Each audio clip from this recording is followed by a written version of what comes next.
The first thing I did was to plane the raw camphor wood using the planer machine. On the top side of the wood, we used the router machine to route the wood until it had this finish. Then I marked out the wood for creating the base of the box. I looked at the measurements in my working drawing.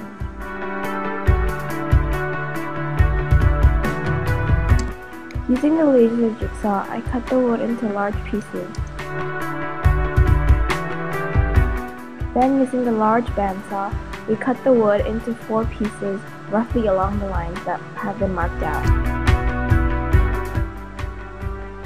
Then what I did was I tilted a bandsaw and I cut the edges on the marked line at an angle.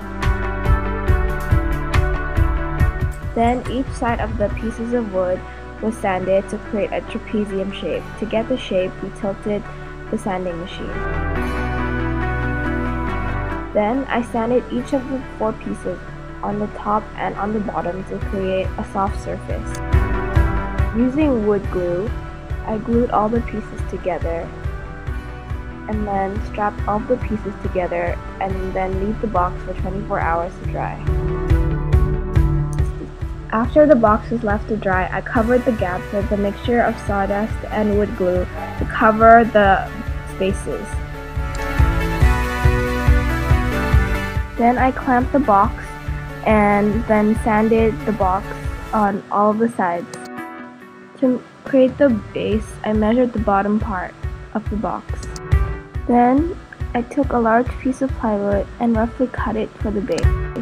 Once the base perfectly fit, I glued it onto the base. Once the base had been sanded, I used a cloth as varnish and put that all over the box. And then I polished the box also. And I did this process twice. Now, to create the lid, I had to join 2 pieces of wood together by drilling 3 holes on each piece of wood. Once all the sides matched, I used glue and added dowels and then joined the wood together. Then I cut the piece of wood based on the size of the lid. Then again, I sanded each side of the wood to get a smooth surface. And once again, I varnished and polished the lid.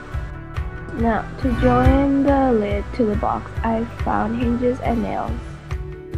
Then I used a screw to attach the hinges onto the box and onto the lid. Then I added a lock onto the box, and we also used a nail and a screw to attach it together, making sure that it is straight on the box. Before the final product, I also added more varnish inside of the box, and this is the final product.